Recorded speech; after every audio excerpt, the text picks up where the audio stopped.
Grace from NFP Connect, and we are here with David Carey from Connectability and Colin Law from the Commonwealth Bank, and we're doing our Celebrating Services segment, and this one is particularly exciting because we're doing it on partnerships.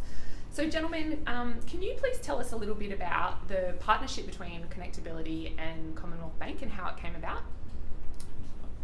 Yeah, so how it came about was that Connectability was looking for another banking partner, and we actually interviewed a number of banks, and one of those number was Colin and his team.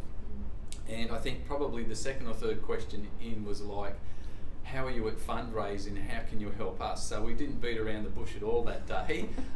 We had certain criteria we were trying to tick off, and Colin, came well prepared and understood, about the relationships that I think banks need to develop in the community and how important that was. And look, the Commonwealth Bank was the only one that really did that. So that's what sold us on the Commonwealth Bank, as well as having good business as well. But the combination was really fantastic.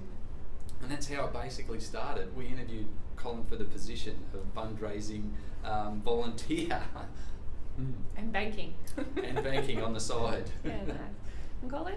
Yeah, look, as I said to Dave at the outset, it's not our style to just cut a cheque for not-for-profits or any other community group, because we want to have a true partnership, and the experience that it is for our people and for the organisation, for us to actually work together is far more fulfilling than just handing over some money. So that's where we flagged with them the opportunity to do something, and there used to be a Dime for Disability event.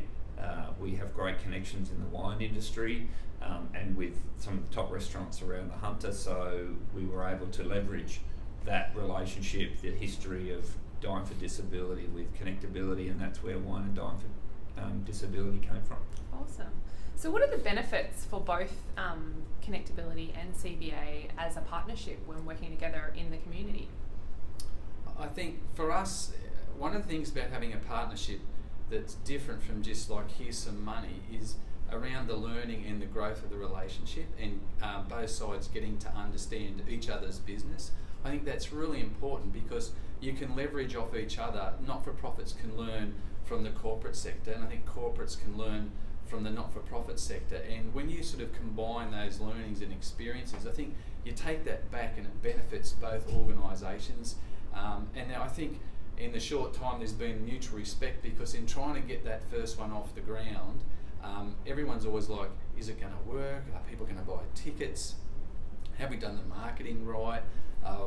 What things can go wrong? So there's always a worry that, is it going to be a flop or will it be a success? But and I know behind the scenes, and that's where Daniel and Margaret have done all the hard work around that as well, is that shared experience of being able to sort of get stuck in and get all that done it's paid off, and that's where the magic happens. It's not what you see on the night, it's the legwork leading up to it. So those partnerships, I think, you help develop mutual respect better, and people learn off each other. So I think some of the benefits are just coming back to each other's organisations, but also presence in the community, and also the people that come along on the night are from very different walks of life, and they all get to understand who we are and what we've done and what we can achieve together.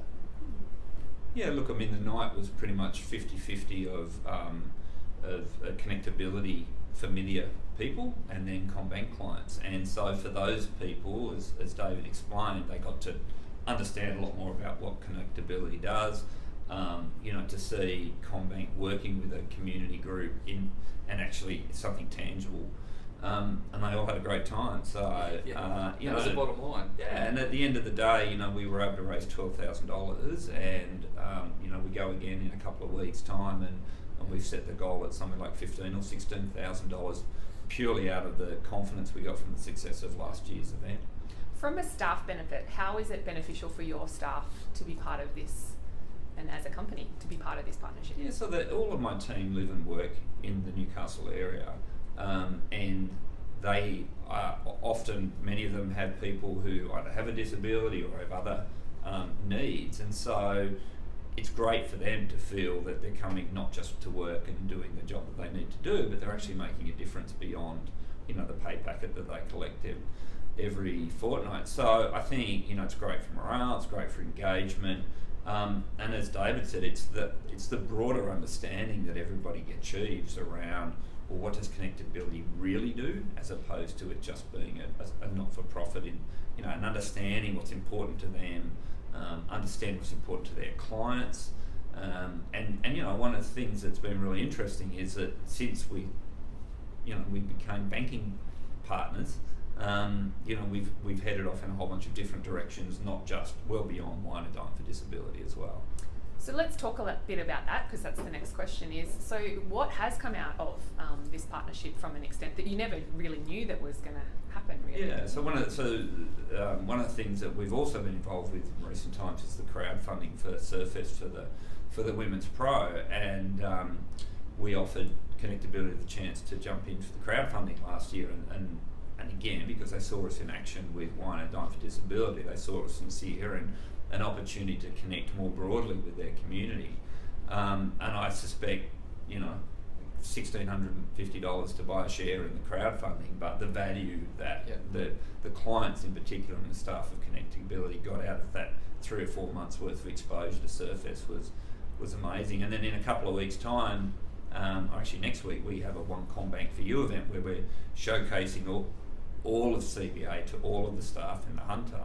And one of the things we're doing is showcasing some of our community partnerships, so we're bringing Connectability in for that as well. So more people inside CBA will understand who Connectability are, what they're about, and the value and services that they offer.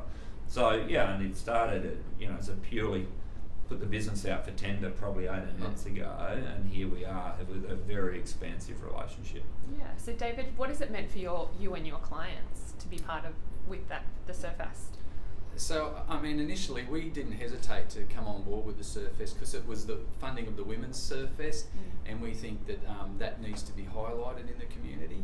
So there was some giving back, if you like, from our perspective, but more importantly, what was happening was we got to have one of the surfers were actually designated to Connectability, and we watched their progress through Skype and Facebook, and we organised for a team of our guys to go down with the staff and meet that person and get some photographs. And the guys, it was just the buzz in the air. People talked about it for weeks, I got to meet this fantastic world-class surfer.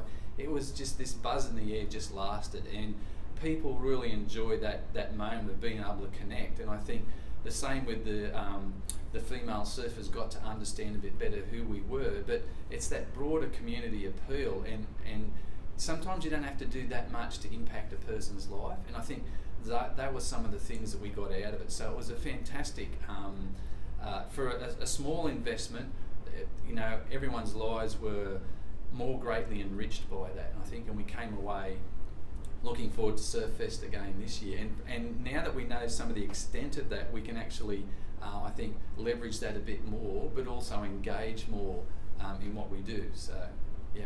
Great.